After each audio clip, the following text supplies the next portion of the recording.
Hello, everybody, and welcome back to the Cozy Content Corner. Y'all, today I am literally sitting in my Cozy Content Corner and I'm about to talk to the Queen, Jordan Gill, a little bit about Jordan before we dive into all the juicy things. Jordan is a seven-figure business strategist whose mission is for high-achieving business owners to prioritize rest without sacrificing revenue. She's helped over 500 coaches and consultants work with clients only 4 days a month with VIP days. When she's not spreading the gospel of VIP days and all of her other amazing offers, she is working on one of her 1,000-piece jigsaw puzzles or traveling the world with her husband and bonus son. Jordan Gill, welcome to the podcast. Well, thank you so much for having me, Sarah. I'm really excited, and a conversation with you is always going to be a grand old time. So Yes, I'm excited. I am just as excited, and I have to share this before we dive in. So, Jordan, I discovered through another podcast like 2 Mm, years ago.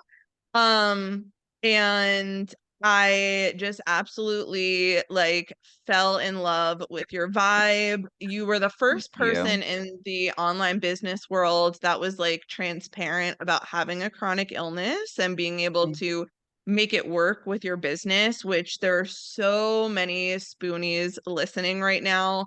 And we're gonna dive into all of that during our conversation. Don't you worry. Um, but I'm so excited to chit chat. So, take us back a little bit to Yeah. the beginning. Mm, How did you get into entrepreneurship? Did you come from a family of entrepreneurship? Tell us all the mhm. things. Totally. Yeah, my background. So if you're watching this, you can see that I am biracial. And so my mother is white, my dad is black. And so I live in the world of gray very often. I think that's important to note at the very beginning. And that usually is a very uncomfortable place for people because they want a black or white answer. They want you to be black or to be white. And so I think that really prepared me well for the business that I've built, for the type of person that I am, the leader that I am, just because I've had to be comfortable living in the gray because I am the gray. So when I started my business in 2016, I don't come from a family of entrepreneurs. My dad was a football coach. He's now retired. So I moved around a lot growing up. I went to 3 different high schools. I moved 12 times in my life, and it was wild. And I had to adapt to new environments, new people, new languages. Even when I moved to Wisconsin, there's like a whole nother language in Wisconsin. Like they call water fountains bubblers. Like it was a whole situation. But I that adaptability I had to really hone when I was younger, because it was tough to move around that much and make friends and figure things out like that, especially in high school. So when I started my business, I was actually working in online marketing prior to my business being built. So I worked for a woman named Melanie Duncan. She was like in all of the masterminds of the James Wedmores, Amy Porterfield, Stu McLaren, all of those people back in 2014. So she's no longer in this industry, but I learned so much from that job. And it's the best job I ever had. Now, I didn't have a ton of jobs prior to that, but it was truly a dream job. I was her head of content. So I was basically the songwriter to her Beyonce. So webinar scripts, wrote the courses, and she would deliver them. I would interview her to get her frameworks and get her insights, and then I would put that together in courses and different curriculum. And that really helped me hone the skill of I'm pretty great at messaging, which is helpful. And we'll talk about having multiple offers. But I, for me, it was God kind of tapping on my heart, being like, it's time for you to go after 2 years. And I wasn't unhappy. I had no issues. And I was like, why? And for me, it's like, okay, well, if he's wanting me to move along, I'll move along. And so I gave 6 weeks notice because we were about to go into a launch. And in those 6 weeks, I had to figure it out, right? It's that, I don't know what that law is, where like the dude says, however much time you give, that's how long it will take. Yes. So it took me 6 weeks, but the powerful thing was that in those 6 weeks, I had secured $12,000 in monthly recurring revenue with clients. So May 1st, 2016, when I started, I had secured contracts of $12,000 a month recurring, right? Which was pretty incredible. I was 4x what I was making working for Melanie. And I did that all through collaborations, which will be a theme as well today, because I had gone to some events and I'd met people who were also in the industry. And so I was like, hey, I'm helping people with their systems. Do you know anyone that needs that kind of support? And so I had 4 clients and I started the business with that. And then 5 months later, I hated my business because being a spoonie, being somebody who has chronic illness, I think about 4 months in, 3 out of my 4 clients were launching. And these are people who have 6-figure launches, 7-figure businesses. So this was not a freaking joke. And I was like so exhausted. So the chronic illnesses I have are celiac disease, chronic fatigue, and hypothyroidism. So I get exhausted very, very easily. I don't have the energetic capacity to do a lot. And so that sucked because I'm an ambitious person. And so I had to let go of a couple clients. And then I went on this whole soul searching journey of, okay, what business model even fits supporting my chronic illnesses where I can do big, impactful work, but just in short bursts. And that's when VIP days came across my realm. And forevermore, that was like sold. Like, this is the best thing since sliced bread, because I could work with clients 4 days a month, and I worked mainly 3-day work weeks. And the rest of the time I got to rest and I got to travel and I got to, decompress enough to where, again, I wasn't feeling, I really had to recuperate my health after that difficult launch Mageddon is what I called it. So I did VIP days for a couple of years. And then, as Sarah knows, I moved into doing an awesome program called Done in a Day. We've served over 500 clients in that program across 3 years, which is pretty incredible. And then that, it ended in March of 2023. That was the last month that I serviced it, but I had decided not to enroll anyone else in October of 2022. And it was for multiple reasons and whatnot, which we can get into, but I knew that I wanted to play. When you do something for 3 years, and I didn't intend to do it for 3 years.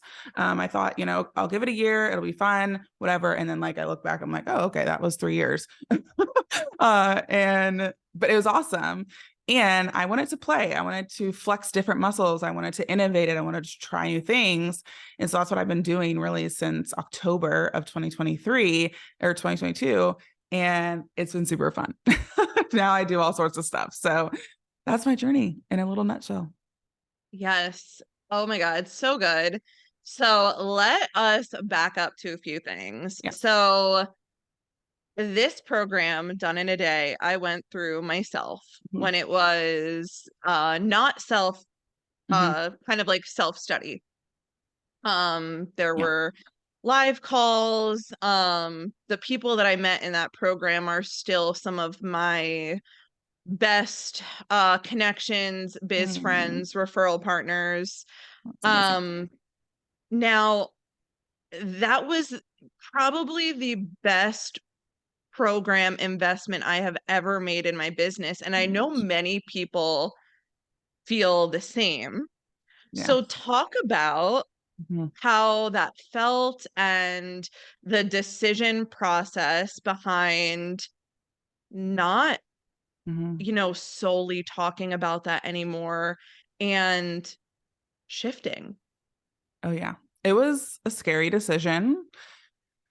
It was a layered decision. So I still love VIP days. I still love talking about them. I still love sharing about them. We have it in self-study, like Sarah had mentioned. Um, but the program itself, uh, there were a couple components to it that made it really tricky from a energetic capacity for me. The Mm. first one being that I had to hire and train coaches, right? So that took a lot out of me because I was very intense about making sure that the coaches knew what they were talking about, knew my program almost as well as me, and could deliver. Right. That was extremely important to me. And across 3 years, I had hired like 9 coaches. Um, Yeah, and and I'm gonna interrupt Jordan real yeah, quick. And go ahead. this is not Jordan being like, oh, we have a once a month call. I just need to Right. delegate it because I'm not doing it. Like this Yeah. was, I think, what, Jordan, 3 live calls a week, Yes. correct? Yeah. 3 live calls a week. Yeah. So any person that is like, I need to take care of my body and my soul and my mind, like Yeah. you have to delegate that. Okay. Totally. Just wanted to make Exactly. that Yes. The preface. Go support ahead. level is higher than a lot of other programs. Yes. And also there were the critiques, right? So you would fill in your homework and then my team would review and give Loom videos. Like there were a lot of elements that were deeper than most programs out there. And that took a lot of energy. And it was difficult because, over the years, some coaches had stayed for 3 months, some had stayed for a year. And it was coming to a point where I was going to have to hire more coaches. And my body had this like visceral reaction to that. Like it was just like, no, like you're not going to do that. So then I had to sit there and think, okay, if I'm not hiring any more coaches, then am I limiting the amount of people that can be in here? If I'm limiting the amount of people that are in here, is that saying something deeper about where this program is at for me? And so it was, it started as just kind of with the team side of things and knowing that that was just a lot of energy for me. But the kind of deeper reasoning was, okay, like I'm actually looking back and we've done this for 3 years and it was wildly amazing. And also I never really took a breath to say, do I still want to do this? Is this still the way that I want my business to be run, et cetera, until that moment. And it was very scary to come to the decision. And I remember telling my team, and they're like, what? I'm sure. Jordan's lost it. Maybe you just need to go away for a week and like come back. Like, and they were very, very supportive, but also that is like, okay, that's a big shift. It's been all roads lead to done in a day for 3 years. And so, naturally the next question is, well, what's next? And I'm like, I don't know. Which also they're like, okay, this is very abnormal for me. I'm very strategic. I'm very methodical in how I approach things. That's the system's nature in me, right? But I didn't have all the answers, and there had to be a lot of trust with my team, which I so appreciate. But I let them know, like, I want to play, I want to have some fun. Like there's so many things that I've learned over the past 3 years that I haven't gotten to share because I rejected any podcasts or speaking engagements that were not about VIP days. I was diligent. And that discipline did bring me to multiple $1 million years, and whatnot. And I'm grateful for that. And I felt like, okay, I need to expand, right? Like I need to share more because I have more to say. And yeah, so then basically October, I was like, we're not enrolling anyone else, and had to gracefully release my sales team. I had to, again, with coaches, their positions were eliminated. Those were very hard conversations. And basically have just been on this journey of, you know what, I'm going to know what my next thing when I know. But at the meantime, I just want to solve problems. I want to share the things that I've learned, how I've grown. So bringing back the podcast of System Save Me was a big part of that and getting to share on that platform. And so I've just been playing and figuring things out ever since. Yeah. Yes. And let's talk from an energetic perspective because I think this is twofold. It's like if you are not lit up and just super empowered by what you're doing, it's okay to Okay. shift. You don't have Yeah. to burn it all down to the ground, but it's Totally. okay to shift. So Yeah. thank you for sharing that. Yeah. And then from another energetics perspective, there's the fact that you are a chronic illness human. Uh-huh. So can you talk about some things that you have done and that you do now to kind of advocate for yourself as somebody with a chronic illness who's also a business owner? Some things that you do to preserve your energy, some things that you do to just help your body, even if that means maybe missing out on some things here and there. Talk to us about that. This episode is brought to you by the ultimate guide for low energy content creators. Are you a content creator or business owner that is low energy, or maybe you have a chronic illness like I do that makes it so you can't show up every single day and be on all the time? Well, I created this resource for you.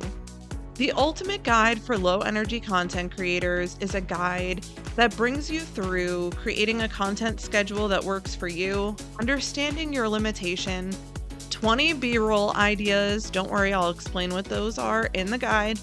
In-depth details of batching, especially video content, repurposing with purpose, and so much more. I've also included my tried and true Airtable template that I use for myself and with my one-on-one clients, so you can organize your content in a way that feels good and sustainable for you. Head over to the show notes to grab your copy of the Ultimate Guide for Low Energy Content Creators, and I cannot wait to see what you put out next. Yeah, that's an ever evolving routine and methods. But even in recently March, I was in town, so in Dallas, I think 8 days in total that entire month. And I knew it was going to be tough for me, but I was like, I think I can do it. And so I went to New York with my husband for some work stuff for him. And then I went to Broken Bow, Oklahoma, because the kiddo had some spring break shenanigans with his friends. So we all went there.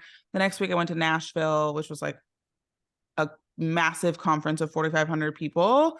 I didn't know it was going to be that big before I went, but here we are. It was about sponsorship. It was really cool.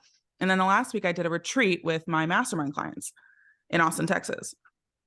And April, I was sick for 2.5 weeks, which was really hard, and mentally just had a lot of struggles there. And so, I don't think there will ever be a time that it's like, oh, like I will have smooth sailing when it comes to my health forever. We are always trying to figure out what our boundaries are, what's too much, what's too little. And so I kind of allow for that. I know definitely only being home for 8 days was too much. And I had to cancel a lot of things in April and even May that I wanted to go to. But just again, capacity wise, wasn't going to happen. So it's ever evolving. A few things that I do every Monday, I get a massage Monday mornings at 10 a.m. I've been doing that for 3 years. So that was like the only, as soon as the pandemic lifted that I could go to get a massage, like I needed the massage because it was really tough. The beginning of the pandemic was tough because my husband was in travel, and obviously everyone knows about the pandemic with travel. And so he was laid off. And we were literally going to get married that year in 2020 and have a wedding that got postponed, but then we ended up just eloping by the end of the year because I was like, I'm tired of waiting. So, there was a lot going on there. But my Monday massages have been pretty standard. I only cancel if I am sick or if I'm not in town. Another thing that I've been doing recently that is really helpful is I have a sauna blanket. Ooh, And yes, it I've is, seen people using those recently. yeah, yeah. I was like, oh gosh, am I just falling into like a TikTok trend or something? But I actually love it. And I do it every single night. I lay in it for about 40 minutes, and it is um, basically what it sounds like, a sleeping bag. Picture a sleeping bag, and it gets really, really warm, but you also like wear like, because it's hot. So you got to wear leggings and shirt and socks and all that stuff. And you sweat a ton, and then you go and take a shower.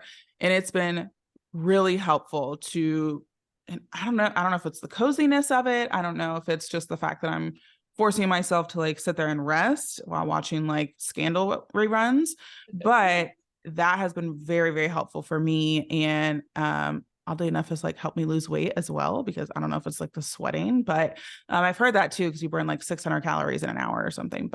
Yeah. But that's not why I did it. But it was a cool side effect. And then something else that I do for my health is, or did and do, is in 2018 I bought a dog. Her name is Vivian, and she's my sometimey emotional support dog. So sometimes she's not in the mood to give emotional support, and sometimes she is. Yes, my doggies are also sometimey emotional support dogs. Right. Yes, exactly. Like it's a, yeah, growing trend, I feel like. Yes. But she has helped. So I'm also a highly anxious person. And so my heart rate will get a little bit out of, sync. And sometimes I'll be around my husband, and my husband will like cuddle me, and I'll match his heart rate because he is cool as a freaking cucumber. And but if he's asleep or not here, then I'll cuddle with Vivian, and I'll be able to match her heartbeat. And that is super, super helpful too. Just because when your mind is racing and your heart is racing, it's really hard to get out of that cycle. And so I'm not saying everyone needs to go get a dog, but that was a part of my like recovery and my healing, is having a dog. She forces me to take walks, obviously. So she forces me to take breaks. So it's a few different things that have been helpful. Some again more TikToky trend, and some a little more like, oh, that makes sense. Yes, and I love that you said like setting boundaries too. Like you don't have to say yes to everything. Yeah. You don't have to keep up with what Joe and Susan are doing. Like you Yeah. need to first, especially as a chronic illness, warrior, you have to first honor yourself and your energy and what you're feeling in the here and now. And that doesn't mean that you can't be successful. It Right. just means that your journey to wherever you're going might look a little bit different. Yeah. Exactly. So I love that. All right. So after stopped only talking about VIP days and you said, I don't know what's next. You started putting out so many Yeah. amazing offers, Thank but you. they were totally different from one another. It's not Completely like different. one perfectly aligned into another. So, how did you start putting them out and talking about it? Because I also think you are quite good at messaging, Thank you. which is a very hard and ever evolving skill, especially in this space. So, talk to us about how you present and talk about your multiple offers. Totally. Yeah. I did a podcast episode, I think a month or two ago. And it was how I launched 10 offers in 6 months. And had you asked me how many offers I had launched, I would have said maybe 4 or 5. But then I was like, well, let me just go count. Let me just go see how many there are. Cause I wanted to make a list, and I wanted to share how each launch went or whatever. I was like, oh my gosh. Yeah, How did I launch there has 10? been quite a few. Quite a few. And I'm just like, okay, that was wild. And so I had to, kind of review what I even launched at some points. But I wanted that eclecticness. I wanted that kind of spice and surprise and delight, because again, there's nothing wrong with being consistent. There's nothing wrong with doing the same thing for 3 years at all. And, my audience had gotten very used to the lane that Jordan was in. And I was like, I want to be like Frogger and go into another lane and then go into another lane and then go over here. And so for me, all I did was I started having a lot of conversations with people. I was constantly DMing. I was, again, in Done in a Day, but also in my peer masterminds and different things. I was just listening. I was just like, what problems are people having? What's the issue? And I started to like seek out problems and learn, oh, okay, like one of the first problems was with like collaborations or with trying to make money through relationships. Like people didn't know how to track that. They didn't know how to manage all of that. And so I was like, bet I'm going to do revenue Rolodex. And so came out with that. It was a live workshop, 3 or 4 hours, and it was awesome. And again, I don't always know if something's going to be like successful right off the bat. But I think that people recognize that I had a lot to say and I'd learned a lot. And so they were in tune with what it was that I was doing. And when you do something for 3 years, people recognize the discipline and the commitment that that takes. And so if I were to have had multiple offers before Done in a Day, which I did, there were a lot of flops. There were a lot of fails. There were a lot of just nonsensical moves that I made. And now, because I know how to refine a message so well, because I know what to listen for and what to look for before putting an offer out there, it's like, okay, it's a system. Newsflash. But I could just enter said problem that somebody has and create the offer within that system for me. And so, I did that with Soft Skills Masterclass, which was about selling, not with sales calls, but in more easeful selling through Video Ask or through Bonjoro or through Loom videos or different things. We did that with short form slam dunk contest, which was really fun and a way that I could show people how to fill their funnels using Instagram Reels specifically. And, with a bunch of the offers, it was really formulaic in a way. And I wanted to just get in out there. And I think that, well, one, my team, that definitely freaked them out, but two, Sure. like I would, there was definitely times where I would like literally the night before be like, I want to do this. And then I would put it out there the next day and my team was like, what is happening right now? Like, again, you talk about 3 years of doing the same thing and then all of a sudden one day and Jordan's doing something completely different. So I had to then, reorient because it wasn't fair for them. But I think that the reason that, again, I would say the majority of them did well in the sense of made at least 5 figures, some 6 figures, etc., is because I'm a really, really good listener.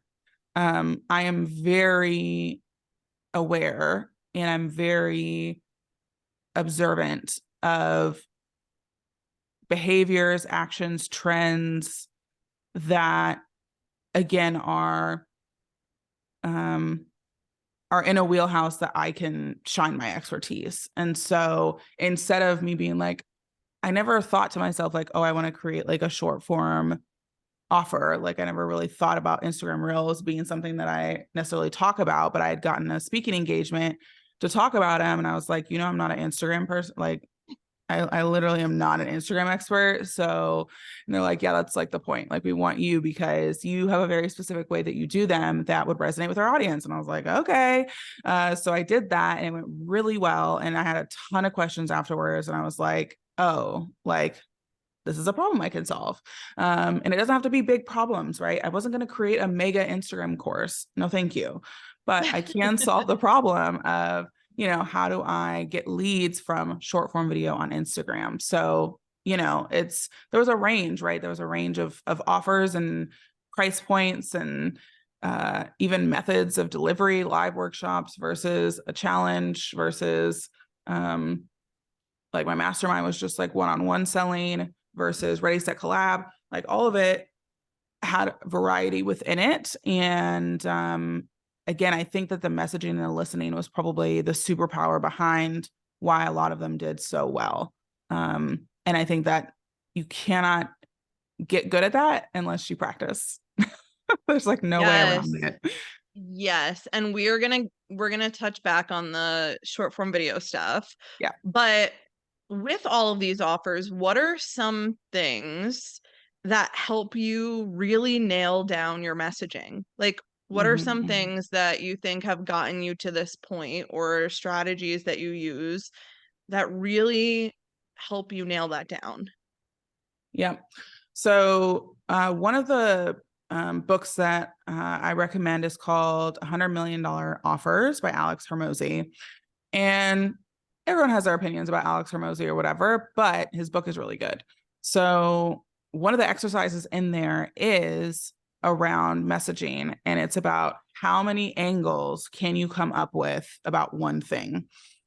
And so for Done in a Day, I read it, I don't know, 2 years ago, probably. And with Done in a Day, I really like, you have to get so creative when you are talking about the same thing for 3 years. And so I would sit there with my notepad and my pen and be like, okay, what are all of the objections? What are all of the different business models that people would choose over VIP days? What are the kind of invisible interferences that people have between them actually taking the leap into VIP days?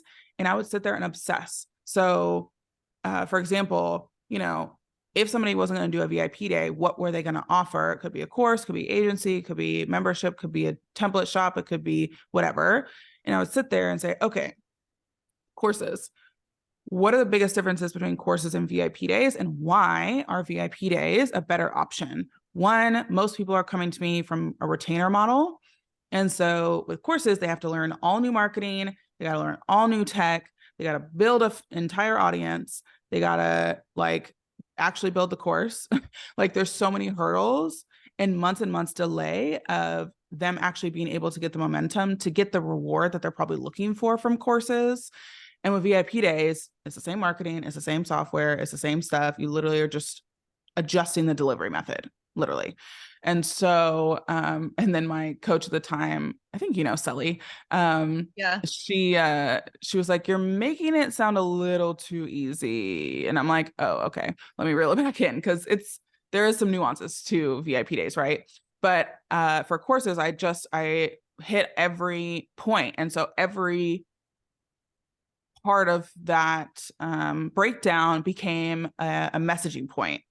And for me, I use short form videos as a mechanism to test messaging.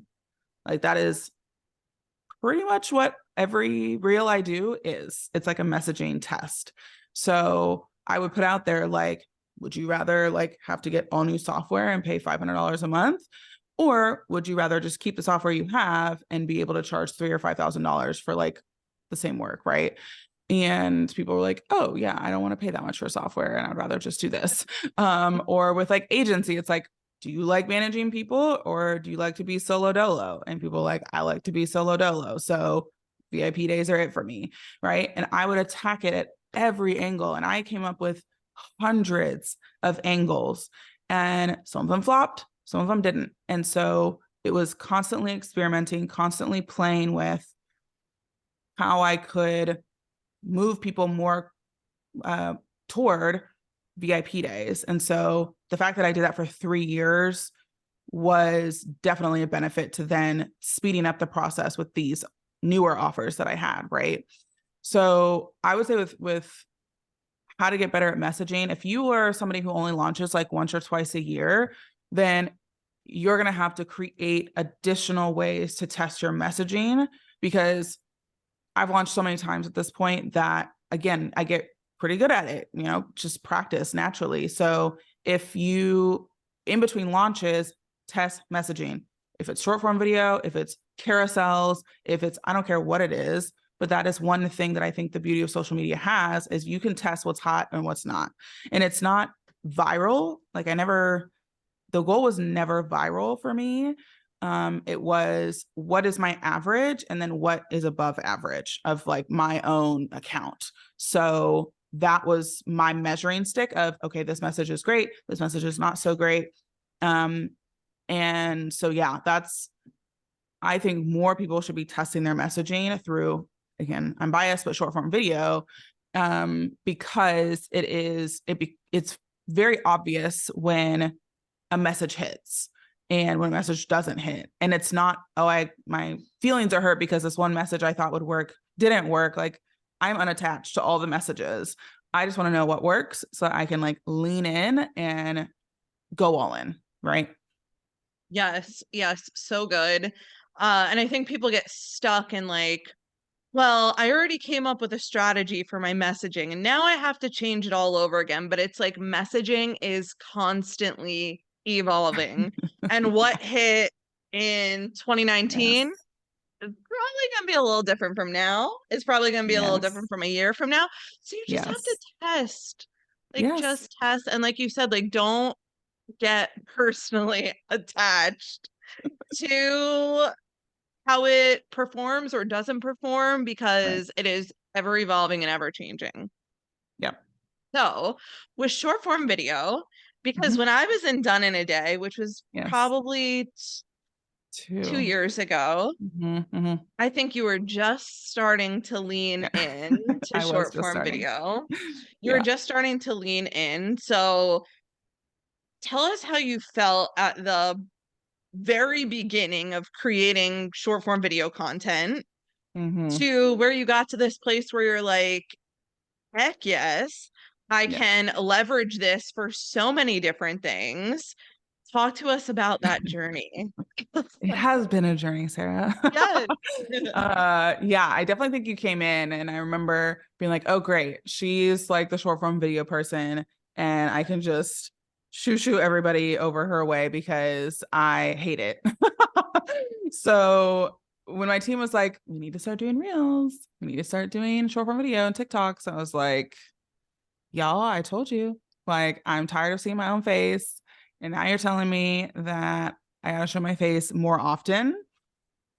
In my first, like, I don't suggest that you scroll all the way back in my reels, but if for some reason you have the time, my first few reels, you can tell that like I'm miserable because I'm pointing and I'm like not moving my body. I was like super cold, like so uninteresting. Like it was awful. And then I would say it took about a year and we did maybe one or two a week. So we weren't even like daily posting at that time, but we also were doing big pushes during launches was usually when like our big batches happened. And they did really well during our launches. Like, yeah. So I was like, okay, this is interesting. And so I was like, I wonder again what it would look like if I did it more ongoing versus just kind of in these big batch phases for my launch. And so we started implementing like, okay, we're going to do one reel a day. And it started out as me. And then I had a social media manager who would help with that process of scripting and supporting in that. But I also recognized that it was a little bit better when I was off the cuff, Hmm. when I Yeah. was just like scrolling randomly and deciding that I'm going to film something. Or again, I'm a big fan of just like constantly filming random stuff so that you have B-roll for all those days that I'm on a beanbag or in bed. Like, yep, Hmm. this is a B-roll day. And I have an entire album on my phone that is B-roll. And it's, I think, 576 videos of We love B-roll to for me see to it. choose from because I'm just like, boop, boop, boop. Like, and it's a variety, right? So when I'm out and about and I'm speaking, I'm taking, B-roll. If I'm sitting at my desk, I'm taking B-roll. If I am cooking, B-roll. If I'm getting ready, B-roll. If I'm walking my dog, B-roll. Like B-roll everywhere. And I have a vast library of it. So that way, whatever I'm wanting to talk about, I have a video that has similar context to what I'm talking about. So if I'm talking about speaking, like I'm like on my beanbag, it's not going to make sense. And I found that like context is everything. Like between the props that you have, between the backgrounds, between the environment, between if you're using words, all of that stuff should match and be congruent. And when that matches, that's where I found my sweet spot. And so then about, I guess it was not that long ago in January, I heard an episode on Amy Porterfield's podcast with Natasha of School of Bots, and she talked about ManyChat. And ManyChat, like I hated ManyChat for like the longest time. It was just super clunky and weird and whatever. And how people were describing it, I just was like, I'm not jiving with this. We're having real conversations over here. And how she spoke about it there was like, well, you can like replace having to DM people the link all the time with the bot doing it for you. And that was like the first little, dip of like, oh, that would be lovely because I'm constantly sending links up the wazoo and I don't want to be doing that. So I started doing some ManyChat stuff. I guess we did do it for, we didn't do ManyChat then. So we started to play with, okay, comment on the reel below this word and I'll DM you the link. And we've had over, 5 months, 6 months at this point. We've had about 1,100 people opt in through my organic Instagram, through me saying, hi, if you want this, comment below and we'll send it to you. And that's been for paid offers like short form slam dunk. That's been for freebies like my collab kit. And it's done really well. And again, a lot of it is like boring B-roll with like some text over it. Like it's not spicy, but it helps to see the potential of social media and see the potential of Instagram actually bringing you emails, which are super valuable and a way to get lead gen.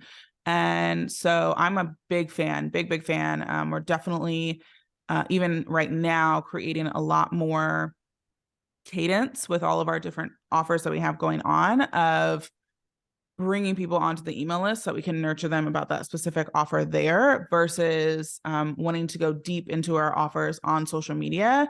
Social media is more like, I don't want to say service level, but just kind of like top of the funnel content. Right. In email, we can go deeper. Yeah, and I love how you guys have been using it. So just to reiterate, if anybody listening doesn't know what ManyChat is, it is essentially like a DM automator. So if I say message me the word grow for the freebie, you comment grow or you message me grow and it will automatically send you the freebie. So it's great for sending links like you were talking about. I do not love it to replace like human to human connection, which you guys don't do. But I love it for sending links because you do not need to be sitting there all day sending links. It's not necessary. It is not. So I absolutely love it for that. And I love that you said your very first reels, you were pointing, you were so uninterested, you were cold. Yeah. Everybody starts like that. Everybody starts like that. So imagine if you just stopped after those first one or two I know. reels, or if anybody listening, like you stop after those one or two TikToks. You have to keep flexing the muscle. It's literally just as cliche as this saying is that practice makes better. Like, of course, it's going to feel awkward and uncomfortable the first time you do it, but the more you do it and the more you test, the more traction you're going to get, the more comfortable you're going to get with it, the more you're going to be able to play with it and have fun. So, yes, I'm so glad you shared that because everybody starts with like, oh my God, this is so cringy. I can't do it. I can't look at myself. Yeah, for real. It's very cringy. It's very cringe at first, but then you can like totally have fun with it. So I love it. All right, let's talk about one last thing, which is community. Yes. You are so good about cultivating community within your programs and offers. Thank you. Which it's not always an easy thing to do. Yeah. It's not. So So what are some things that you do, and it might not even be things that you do, it might just be the Yeah. people that you attract and call in, that you Yeah. think has contributed to you just, like, having these awesome peeps in your communities? Yeah. It's funny when I first started my business, like I didn't like want it to be community oriented, not because I hated community or anything, but just because I was like, people, man, they are dynamic and they are what they are. And so again, I'm a very relationship oriented person, but the term community sounded like I was having to like herd a bunch of people constantly. And that just felt like a big responsibility. And so when I started Done in a Day, I had hired a coach as I was launching it because I knew that I would need help in that area. So I've always had help in the delivery of things. But for me, it as far as attracting the right people, I try to be as clear as I possibly can in my messaging, who I'm for and who I'm not for, just because I I mean, I've always just been really uninterested in having people that were wish-washy or half in, half out, or kind of sort of people. I like people who are certain and understand my values, understand the way that I operate, and are like, I'm good with that, right? And you have to be good with 100% of the things with people. You think about your own spouses. I'm not like, the way they operate. I'm like 100%. I don't understand what you're doing, but I know that when you are able to communicate who you are, what you offer, and the value that you can bring, that's when you can really attract the exact people that you want to have, right? I'm very unapologetic at the fact that I'm not great with people who are starting their businesses. Like, you don't want to come over here. One, I'm not going to know what to say to you because there's so many things. But secondly, that's just not my zone. And you have to have a little bit more patience. And I don't have that. So knowing that about myself, I'm constantly reiterating, like, I'm not great if you're just starting out. And even people who are starting out, they'll still follow me and whatever. And they'll say things like, when I'm ready and when, it's been a few years, like I'll come back. And I'm like, great, because I want you to be best served by somebody who is for starting out businesses. And so I feel that knowing your boundaries and knowing yourself and how to set expectations is such a gift, because I know there's been, I'll speak for myself, but I know there's been moments where people will say, yeah, like I know how to do that, like, or yeah, I value that. And then you move forward in that relationship or whatever. And it's like, no, like that's not, you don't actually value that, or you don't actually know what that is, or whatever the case is. And that's disappointing because there's such abundance. There's so many people that need help and support. If you truly know who you can support, then go all in on that and don't feel like you're missing out because you can't help everybody. No one can help everybody. Literally, you think about like Gandhi and Martin Luther King and Oprah and like all these people. It's like, they couldn't help everybody. They may seem like they could, but they couldn't help everybody. And they're like doing big stuff, right? So why would we have that same mentality for ourselves? And I think that's where people can get into a trap and then sometimes have mismatched expectations and then have some friction when it comes to clients or people in their communities, is because they weren't upfront about who they are, what their values are, who they serve, how they help people, so that people can make that decision. Like, I love giving people the agency to decide and to choose, right? It's always a choice.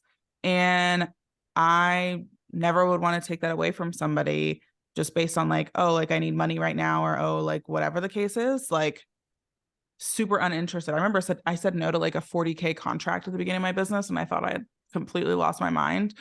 But the experience of selling this person was so outrageous. Like, they felt that they were more important than me. Like, it just was very not how I would go about things. And I was just like, actually, no, like, I don't think I'm the right person for you, to do this job for you. And like, immediately I got an email response, which was not the experience I'd had previously. It was like days, weeks, time zones, all sorts of stuff. And they were like, but wait, like, I know you're the one. And I'm like, no, I don't think I'm the one. Like, and that's okay. And funny enough, they came back like a year later and were like, actually, you're still the one. Like, I still want your help. And I still was like, no, like, I'm Yeah. still not the one, you know? So there's so much peace that you can have when you have that clarity. And, you know, it can seem absurd to say no to big amounts of money, but I've always found that whenever I've compromised on that, it's never worked out for me. So I'm pretty diligent about that. Yeah, I completely agree. It's like no matter how much money, if they are going to cost me my mental well-being, Not I worth it. will kindly say see you later.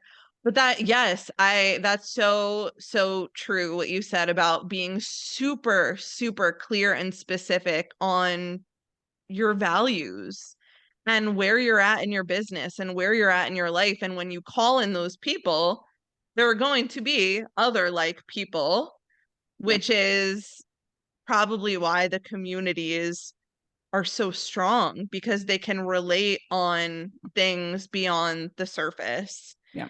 Hmm. Um, and it's true. Like I will sing your praises all day, every day. Again, like So sweet. I literally still have friendships and referral partnerships. Like truly, I just referred somebody to someone in the Done in a Day program. They referred somebody to me like 2 years later. Yeah. And it's not like Yeah. when you go into work every day, you see the person all the time. It's Right. like sometimes we won't talk for like Mhm. months, but Mhm. like we still had that strong aspect of community, and it's so, so, so important. So thank you for sharing that. Jordan Gill, you are wonderful, truly wonderful. Thank you so much for sharing all that you did. If people want more Jordan Gill in their life, where can they find you? Yes. So Instagram is my jam, as much as it's still, you know, Masori or whatever his name is. He just be keeping us on our toes. And I'm like, oh my gosh, Yes. why is this the platform that I enjoy the most? But I'm over there. And again, like if you comment a link, it will not be me. But other than that, it will be me in the DMs, chit chatting, commenting, all that good stuff. And so it's at systems, plural, saved me. I also have a podcast. So obviously, if you're a podcast listener, because you're listening to this one, you can go check it out. Systems saved me as well. And then if you're just like curious about all of the randomness that I have happening, you can go over to my website, which is systemssavedme.com. Yes, amazing. Thank you so much. And to everybody listening, thank you for hanging out with us. And I will see you on the next one.